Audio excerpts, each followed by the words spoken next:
Bayangkan, kamu meninggalkan ibumu dalam keadaan sakit, pergi ribuan kilometer ke negeri orang demi satu harapan sederhana, mengubah nasib.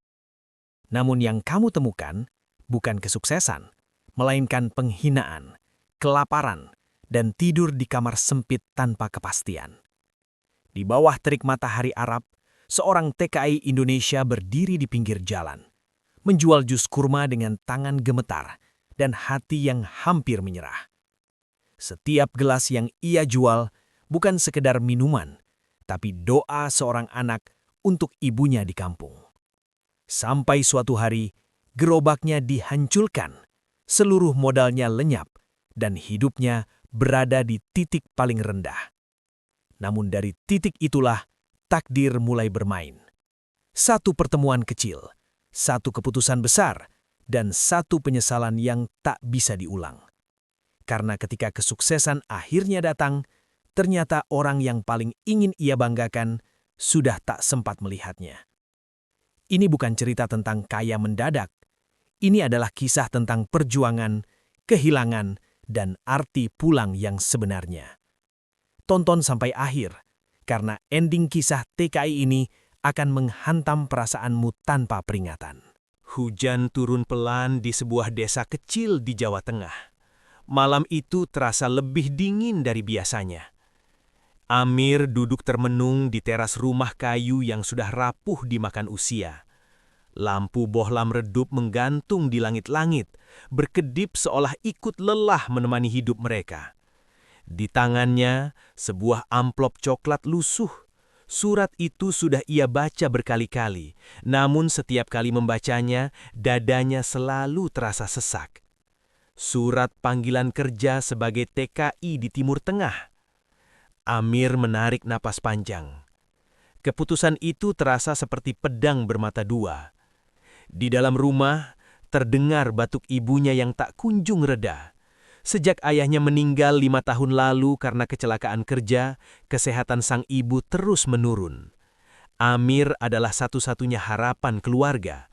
Adiknya masih sekolah, hutang warisan ayah belum lunas, dan penghasilan Amir sebagai buruh serabutan tak pernah cukup. "Mir," suara ibunya memanggil pelan. Amir masuk ke kamar sempit itu. Ia melihat tubuh ibunya yang semakin kurus, terbaring lemah dengan selimut tipis. Mata tua itu menatap Amir penuh cinta, tapi juga kecemasan. "Kamu jadi berangkat, Mir?" tanya sang ibu lirih. Amir tak langsung menjawab. Tenggorokannya percekak. Ia tahu sekali ia pergi, jarak dan waktu akan menjadi musuh paling kejam. "Aku harus berangkat, Bu. Kalau aku tetap di sini, hidup kita nggak akan berubah." Ibunya tersenyum lemah, lalu menggenggam tangan Amir erat. "Ibu nggak butuh kaya, Mir. Ibu cuma mau kamu selamat." Kalimat itu menghantam hati Amir, tapi ia juga tahu bertahan di desa ini berarti perlahan mati dalam kemiskinan. Beberapa hari kemudian, Amir berangkat. Ia meninggalkan desa, rumah kayu, dan ibunya yang menangis dalam diam. Saat bus melaju menjauh, Amir bersumpah dalam hati, "Aku akan pulang sebagai orang yang berhasil." Namun, hidup di negeri orang tak seindah janji agen tenaga kerja. Sesampainya di Timur Tengah, Amir menghadapi kenyataan pahit. Pekerjaan yang dijanjikan tak pernah ada. Agen menghilang. Amir dan beberapa TKI lain terpaksa bertahan hidup dengan sisa uang yang menipis. Mereka tidur berdesakan di kamar sempit, berbagi nasi kering, dan mimpi yang hampir padam. Hari demi hari, Amir mencoba melamar kerja ke berbagai tempat. Ia ditolak berkali-kali. Bahasa yang terbata-bata, status yang lemah, dan wajah Asia yang sering dipandang rendah membuatnya tak dianggap. Uang Amir habis. Hampir putus asa, ia sempat berpikir untuk pulang. Namun wajah ibunya selalu terbayang. Suatu sore saat Amir duduk lemas di pinggir jalan, ia melihat seorang pedagang lokal menjual jus kurma. Antrian panjang, tapi pembelinya tak pernah sepi. Amir memperhatikan dengan seksama. Kurma murah, Modal kecil tapi kebutuhan tinggi. Dengan sisa uang terakhirnya, Amir memberanikan diri membeli kurma kualitas biasa dan sebuah blender bekas. Ia menyewa sudut kecil di pinggir jalan panas, tepat di bawah terik matahari gurun. Hari pertama, tak ada yang membeli. Hari kedua, 1 gelas terjual. Hari ketiga, 2 gelas. Setiap gelas jus kurma yang Amir buat, ia tuangkan bukan hanya kurma dan air, tapi harapan hidupnya. Tak jarang ia diusir, beberapa orang menertawakan logatnya. Ada pula yang sengaja menawar harga terlalu rendah. Amir menelan semua itu dengan senyum pahit. Saat malam tiba dan kota mulai sepi, Amir menghitung uang receh di tangannya. Sedikit, tapi cukup untuk makan hari itu. Di kamar sempitnya, Amir menelpon ibunya. "Bu, Amir sudah kerja." Walau hanya berjualan jus di pinggir jalan, Amir tak pernah mengatakan kebenaran pahit itu. Ia tak ingin ibunya khawatir. Di ujung telepon, sang ibu menangis bahagia. "Alhamdulillah, ibu doakan kamu setiap malam, Mir." Air mata Amir jatuh tanpa suara. Di bawah langit asing itu, Amir tak tahu bahwa gerobak kecil dan jus kurma sederhananya kelak akan mengubah seluruh hidupnya. Namun sebelum takdir membawanya naik, hidup masih menyiapkan luka yang jauh lebih dalam. Mentari gurun menyengat kulit seperti bara api.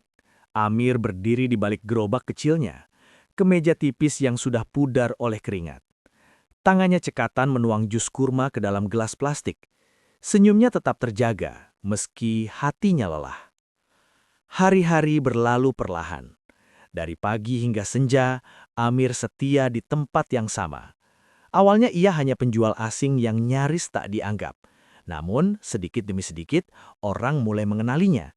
Bukan karena rasa jusnya yang luar biasa, melainkan karena kejujurannya. Ia tak pernah mengurangi porsi. Jika ada pembeli yang kekurangan uang, Amir sering menambahkan sedikit kurma sambil tersenyum. "No problem," katanya dengan bahasa Inggris seadanya. Di antara pelanggan tetap itu, ada seorang pria Arab paruh baya yang selalu datang menjelang maghrib. Pakaiannya rapi, wajahnya tenang, dan sorot matanya tajam, seolah menilai sesuatu yang tak terlihat. Ia jarang berbicara, hanya mengangguk lalu membayar lebih tanpa meminta kembalian. Amir tak berani banyak tanya.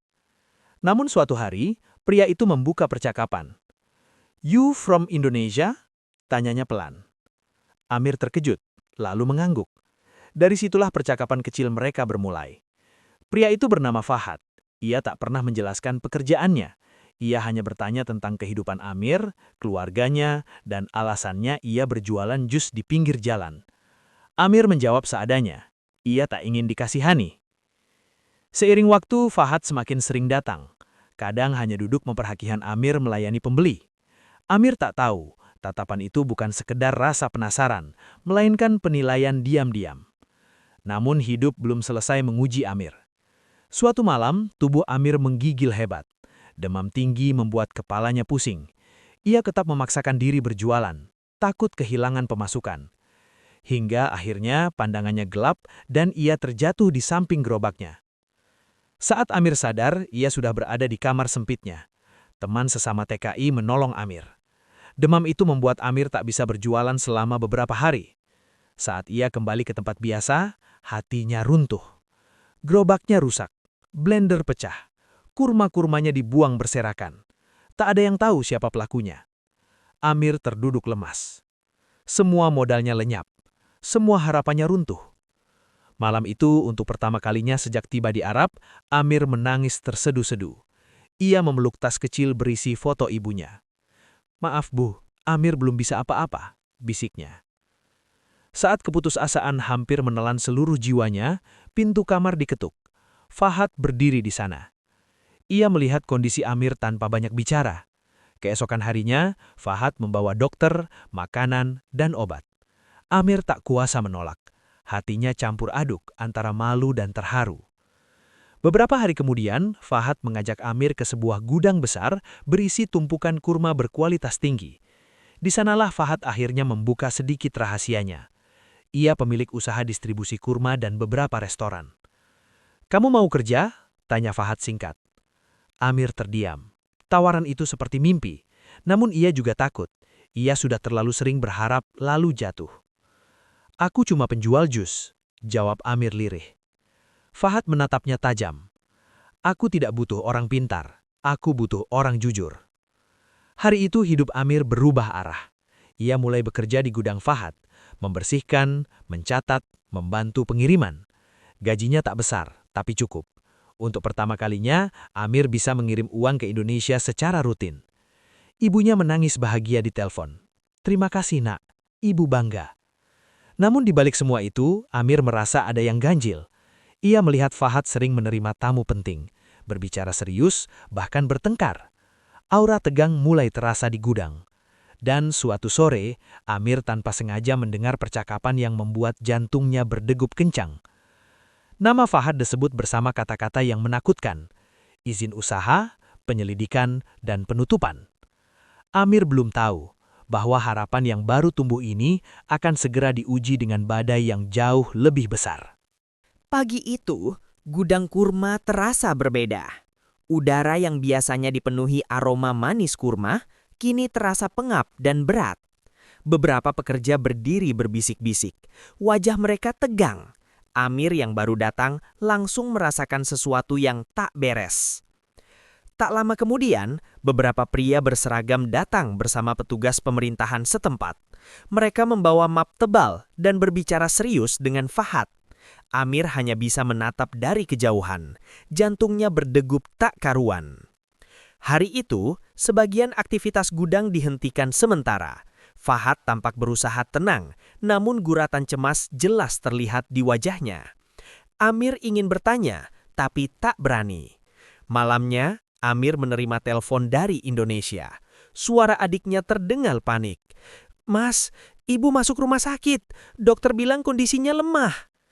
Kaki Amir lemas. Telepon itu hampir terjatuh dari tangannya. Dunia seakan berhenti berputar. Semua ketakutan yang selama ini ia pendam akhirnya menjadi nyata. Amir menghitung uang tabungannya. Tak cukup, jauh dari cukup. Ia merasa gagal sebagai anak.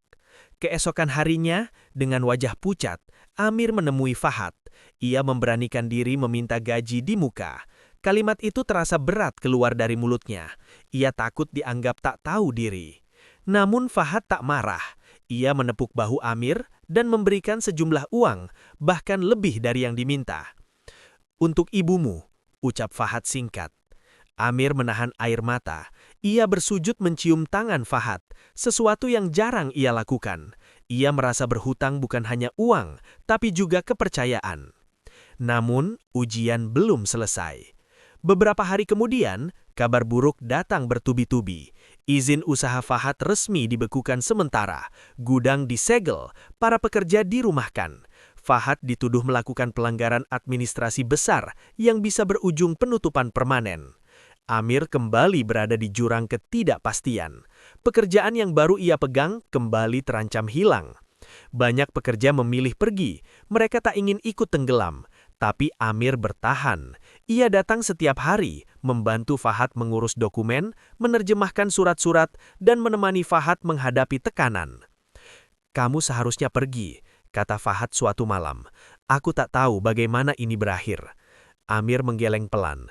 "Dulu saat aku jatuh, Anda yang menolong saya. Sekarang giliran saya." Hari-hari itu terasa sangat panjang. Amir hidup dalam kecemasan ganda. Ibunya di rumah sakit. Masa depannya terancam. Setiap malam ia berdoa dengan air mata. Suatu pagi, Amir menerima kabar dari kampung. Suara adiknya gemetar. "Kata dokter, kita harus siap-siap, Mas." Amir terduduk di lantai gudang yang kosong. Dadanya terasa sesak. Ia ingin pulang. Tapi ia juga tahu meninggalkan Fahad di saat seperti ini adalah pengkhianatan. Dalam keheningan masjid kecil, Amir sujud lama. Ia bertanya pada Tuhan dengan suara gemetar. "Kalau semua ini harus diambil, tolong jangan ambil ibuku." Namun, hidup tak selalu menjawab doa sesuai keinginan. Beberapa hari kemudian, kasus Fahad menemui titik terang.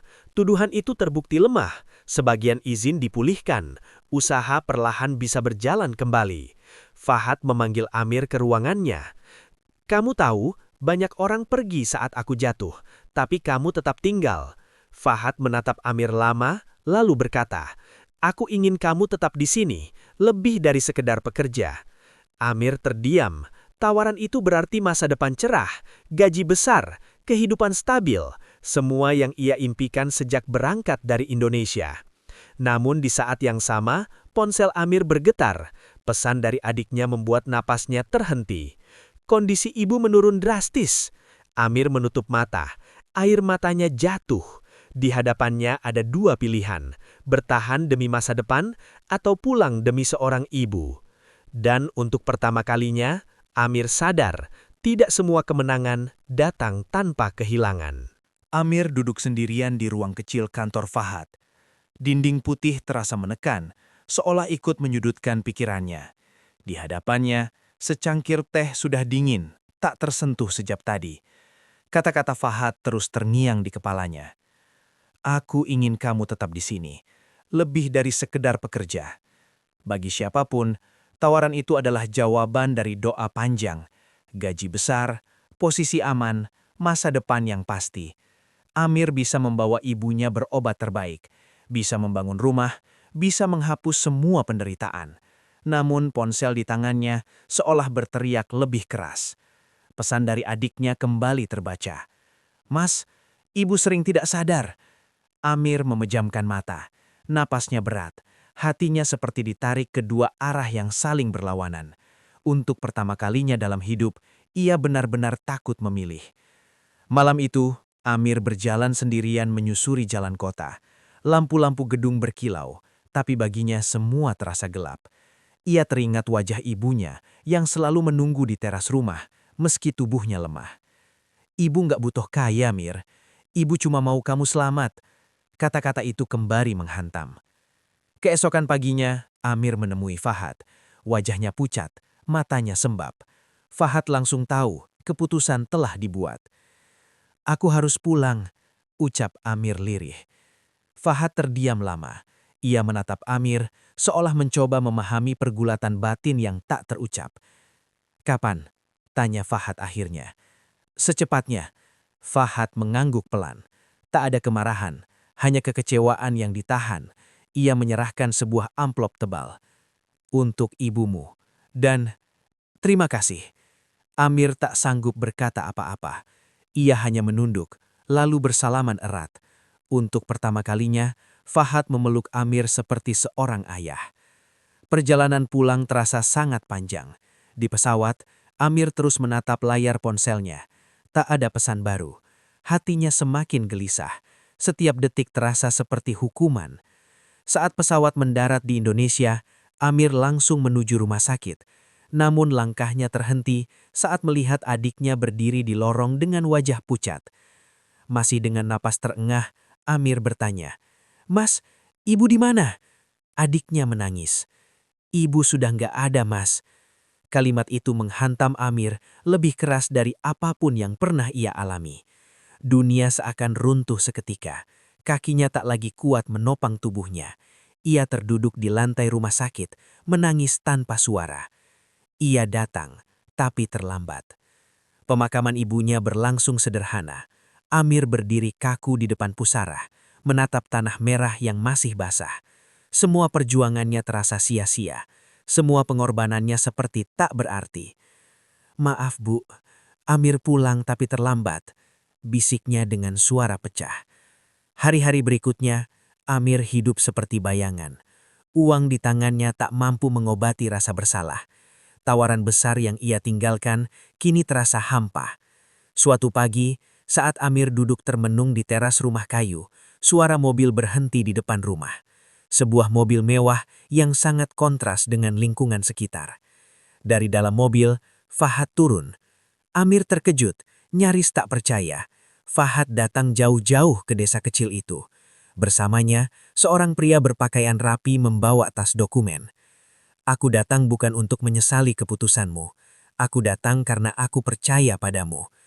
Fahad menjelaskan bahwa ia telah menyerahkan sebagian kepemilikan usahanya atas nama Amir, bukan sebagai hadiah, melainkan amanah. Amir menangis. Ia merasa tak pantas. Ia hanya pemuda desa yang pernah menjual jus kurma di pinggir jalan. Jaga ini seperti kamu menjaga kejujuranmu, ucap Fahad. Untuk pertama kalinya sejak ibunya meninggal, Amir merasakan secerah cahaya. Namun rasa kehilangan masih terlalu besar untuk dilupakan. Ia menatap rumah tua itu, lalu makam ibunya di kejauhan. Di sanalah Amir sadar, perjuangan sejatinya belum selesai. Pagi itu, matahari terbit perlahan di balik perbukitan desa. Cahaya keemasan menyentuh atap rumah kayu yang dulu terasa begitu menyedihkan bagi Amir. Kini, rumah itu tetap sederhana, tapi tak lagi sunyi oleh keputusasaan. Amir berdiri di depan makam ibunya. Tangannya menggenggam segelas jus kurma, minuman yang dulu menjadi saksi awal penderitaannya di negeri orang. Angin berembus pelan, seolah membawa bisikan masa lalu. "Bu, Amir sudah mencoba," ucapnya lirih. Amir jatuh, bangkit, jatuh lagi, tapi Amir nggak menyerah. Air matanya jatuh ke tanah, bukan air mata kesedihan semata, tapi air mata penerimaan. Amir akhirnya mengerti, tak semua pengorbanan harus berujung kebahagiaan yang sempurna. Ada yang memang ditakdirkan untuk menjadi pelajaran seumur hidup. Beberapa bulan berlalu, dengan amanah dari Fahad, Amir memulai usaha kecil di kota terdekat. Bukan restoran mewah, bukan perusahaan besar, hanya sebuah kios sederhana bertuliskan jus kurma amanah. Kejujuran adalah rasa utama. Orang-orang sempat meragukannya. Siapa yang mau membeli jus kurma buatan pemuda desa? Tapi Amir tak peduli. Ia bekerja seperti dulu, jujur, sabar, dan tidak pernah mengurangi kualitas. Sedikit demi sedikit, pembeli berdatangan. Ada yang datang karena rasa, ada yang datang karena cerita hidup Amir yang menyebar dari mulut ke mulut. Amir mempekerjakan pemuda-pemuda desa yang dulu menganggur. Ia membayar mereka dengan layak dan memperlakukan mereka seperti keluarga. Setiap Jumat, Amir menyediakan jus gratis untuk siapapun yang membutuhkan.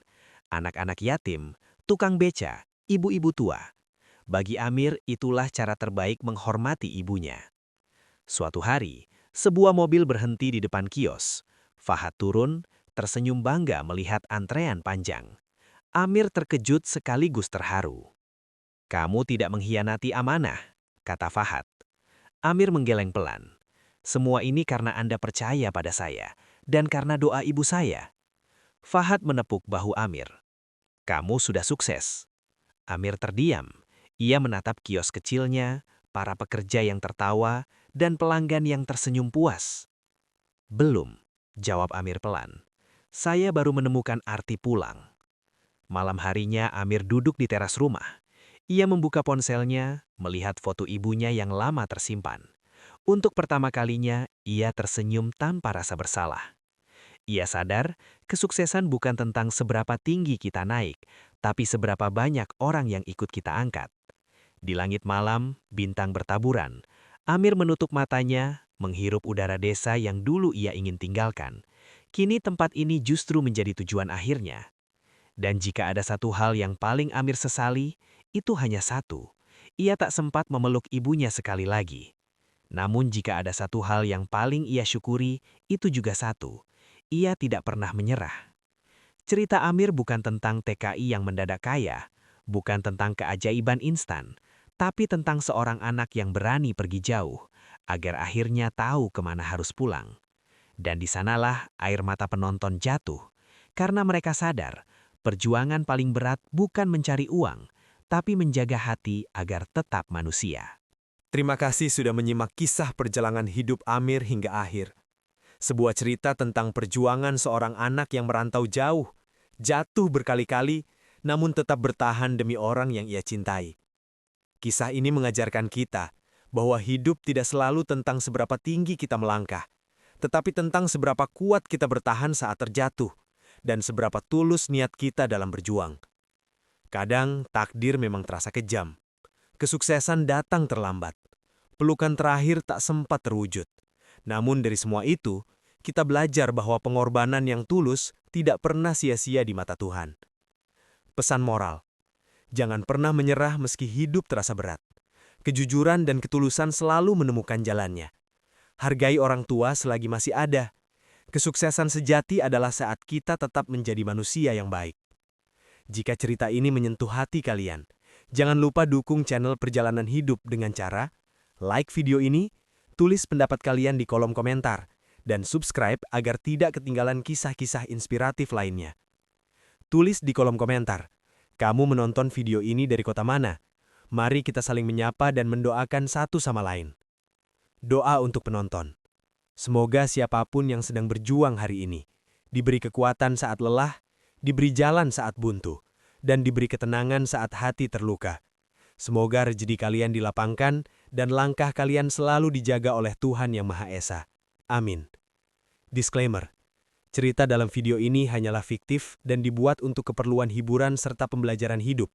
Apabila terdapat kesamaan nama, tempat atau kejadian dengan kehidupan nyata, itu adalah kebetulan semata dan tidak ada unsur kesengajaan. Kami mohon maaf apabila dalam penyampaian cerita terdapat kata-kata yang kurang berkenan. Terima kasih telah menjadi bagian dari perjalanan ini. Sampai jumpa di kisah berikutnya, karena setiap hidup punya cerita, dan setiap cerita layak untuk didengar.